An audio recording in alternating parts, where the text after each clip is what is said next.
Hi, thank you for joining me on the YouTube channel for DiscoverYourLifeToday.com. My name is Maveen Kaura. I am from Discover Your Life Today.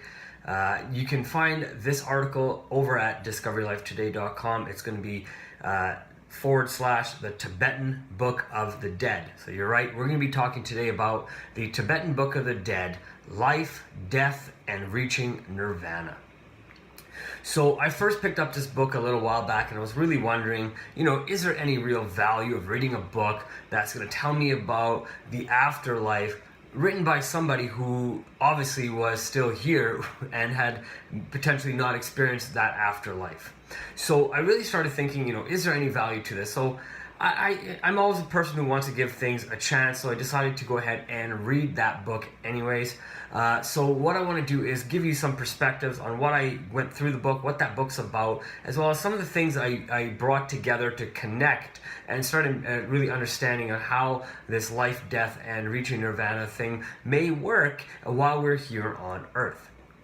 So the Tibetan Book of the Dead really consists of two books or two parts. The purpose of reading the book really is to guide the person who's recently deceased or the person who is dying towards enlightenment.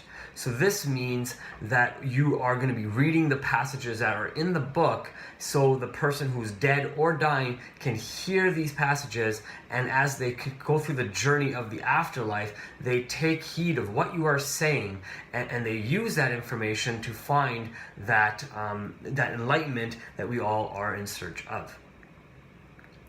So the bardos, or the sacred text, is read out loud to the person once they have died or are dying over a period of a few weeks. That means that every single day the message is repeated daily into the ear of the dying person. So in the book, they really do go over the three stages of death. There's the moment of death, the realization of death, and there's the rebirth.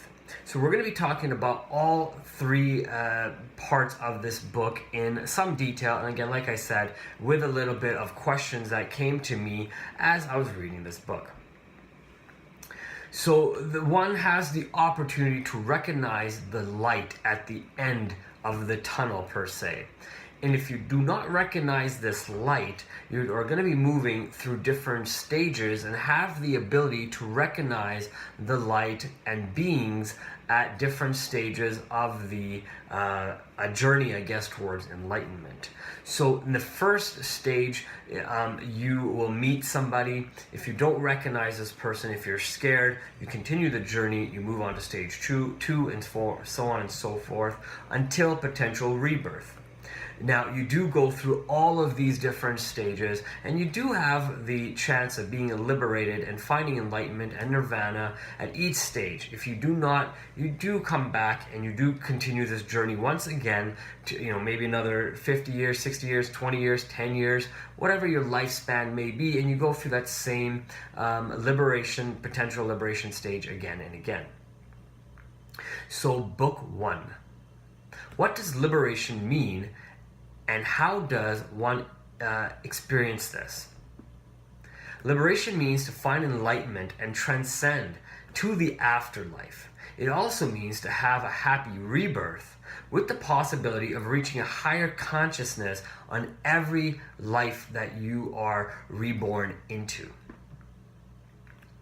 If you are dying and you pass away, you must remember to recognize the light that will give you liberation or rebirth.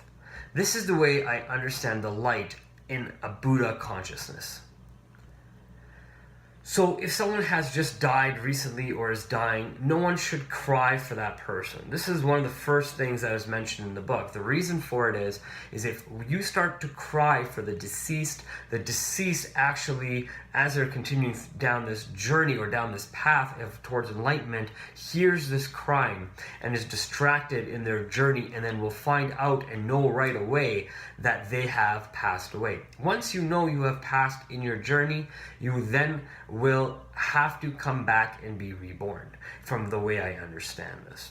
So it makes sense not to cry right away, and instead we should celebrate. This is something that people say all the time: celebrate the person's death, don't just cry for the person. So this kind of really starts making sense. In order for someone to do this, though, I believe you do have to meditate and be able to get to yourself in a place where the person who is dying, as well as a person who's reading this passage or the bardos, can really focus on getting that person to the journey of enlightenment. This can only be done through meditation, by bringing that silence to your mind, and all the people that will eventually be in that room go through the same type of process. So one of the things you have to see, like I said, was it's about a couple of weeks process that you read this book. So the first 7 days of the book 1, you read the passages. So from day 1 to day 3 of the journey, the reader of the book guides the person who deceased with words of wisdom. The dead must believe that the being that they meet in the light are not going to harm them. If they believe they will harm them, they move on to the next stage. It also says in this book, the Tibetan Book of the Dead, that the dead person is waiting for the mothership of heaven. So it makes me wonder, what is this mothership of heaven? Is this something what Eric von Daniken talked about in the Chariots of the Gods? You have to wonder, is this the same type of spaceships that he's talking about in death as well in life, this mothership of heaven? So just something to think about. These are things I started thinking about and whatnot as I kept wondering about this, right? In the book, it also talks about that the deceased will meet these beings of different color. So I started to also then wonder, well, if one of those colors is blue, and if you look at a lot of the Hindu gods, and I was brought up in a Hindu family, a lot of those Hindu gods are blue. So is this the same god or being that you will meet when you are on your journey through enlightenment? Is that god that you meet, that you see in these pictures that the Hindus have drawn or hung on their walls, or even built statues to? I actually asked my parents this question, and they really had no answer for me. I don't blame them, because they may have not done that type of research or that type of meditation on these kind of things yet. It is said that during the 7 days as well, you'll be visited by different beings. If you don't recognize them, that's okay. You'll continue to keep going. The idea is to fight the ego, the battle of the ego, as well as you're on this journey, right? The idea is during the 7 days you will become, it says here, a glorious orb of light. This orb of light is explained in detail in the book, but for myself, I would ask you to take a look at that book yourself and read about it. And I really wonder how the writers of the Tibetan Book of the Dead really know so much detail about this book, about this orb of light that they talk about. What powers did the authors themselves obtain to know this type of information? Now, after the first 7 days comes obviously the next 7 days. So in the next week here, while trying to understand the Tibetan Book of the Dead, it seems to me as the day passes, the dead will be greeted by beings that may scare them and cause them maybe to be unenlightened as they continue to go through that journey. So maybe they start off with a really nice being, and as they go through that journey, that being just gets more scarier, more intimidating or whatnot. But you have to understand that that person is still being brought to potential enlightenment. And these depictions, I believe, can be seen in many different Hindu books and different Hindu drawings, and in, of course, statues that are depicting, I believe, the same type of people or entities. The sooner the dead realizes they are being guided, the sooner the reader of the book can help the person who's deceased find enlightenment and liberation that the person could not find themselves here on earth, but someone like Buddha did. In Christianity, I believe the Christians proclaim 3 names: God, Jesus, and the Holy Spirit. I believe these are the same type of entities that you will probably meet, or these gods that you will meet in death as well. I think they're just explained in a many different way, just based on different cultural beliefs. The journey we take in the afterlife is a journey you take of your true self. You are the form traveling to become formless. That's a pretty deep statement. When you meditate, you start learning about the form and the formless and your soul and no soul and who you really are as a person. Now, in the next 7 days, as you continue to travel, it says here on the 13th day, you will come face to face with a being that has heads of animals. It could be the one being, or it could be a being with multiple animal heads. So it made me wonder, why the heads of different animals? Why not heads of gods or human beings? And then it made me wonder and think, Hindu culture has a lot of gods that do have animal heads, as well as the Egyptian culture as well. If you look at those cultures, they also have beings with animal heads as well. So is this something that both cultures simultaneously knew about the afterlife, that they were trying to tell us through all these different stories and books and hieroglyphics that are still witnessable up until today? Then there's book number 2.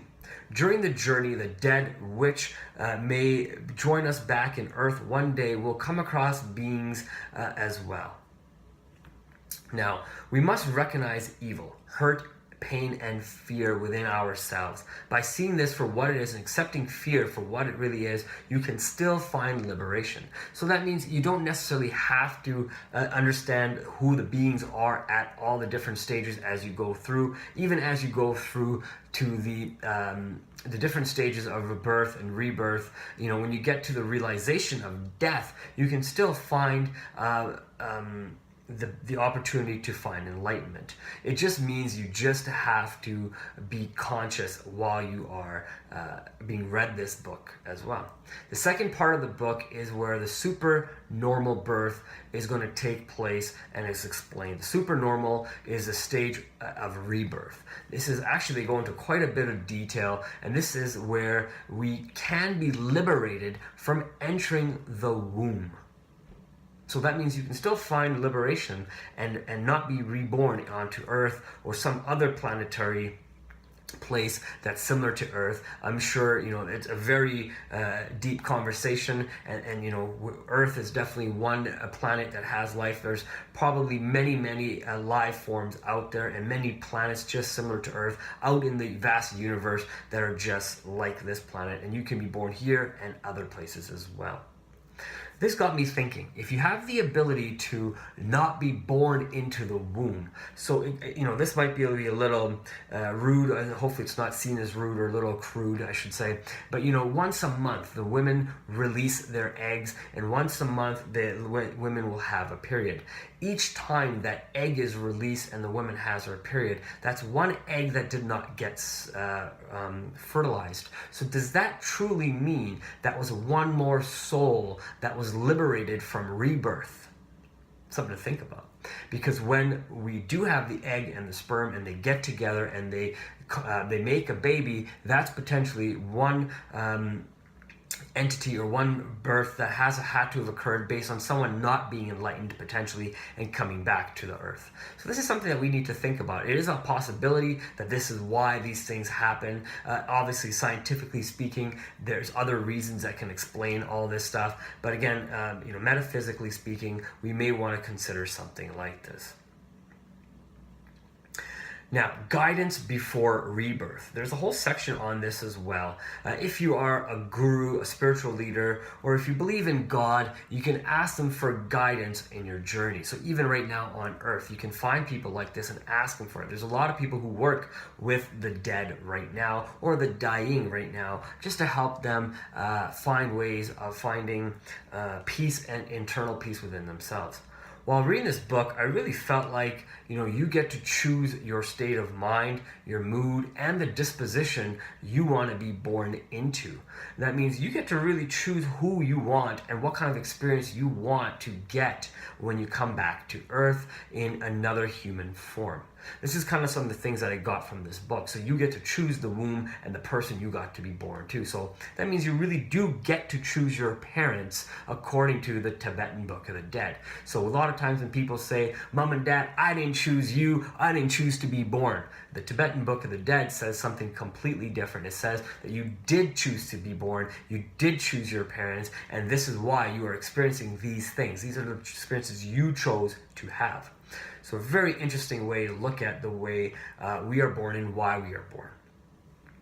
So one of the things I actually when I started reading this book, I had to ask somebody a question. So I actually asked Lama Surya Das a question. I wanted to know, reading the book, Tibetan Book of the Dead, how does the reader know when to stop reading based on if the person that you're reading to did, a matter of fact, reach enlightenment or not?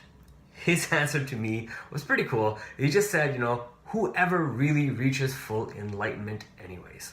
So kind of neat, kind of true. I guess you have to really look at who really does reach enlightenment on earth and in their afterlife.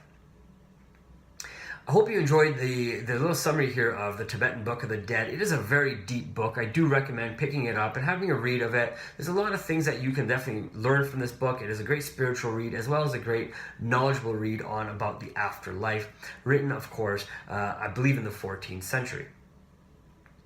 If you enjoyed this video, please like it. Please subscribe to the YouTube channel, as well as you can go over to discoveryourlifetoday.com and you can subscribe to the blog as well. If you have any questions about the Tibetan Book of the Dead, I'd be more than happy to try to answer them to the best of my ability. Please leave a comment below. Other than that, I hope you have yourself a wonderful day.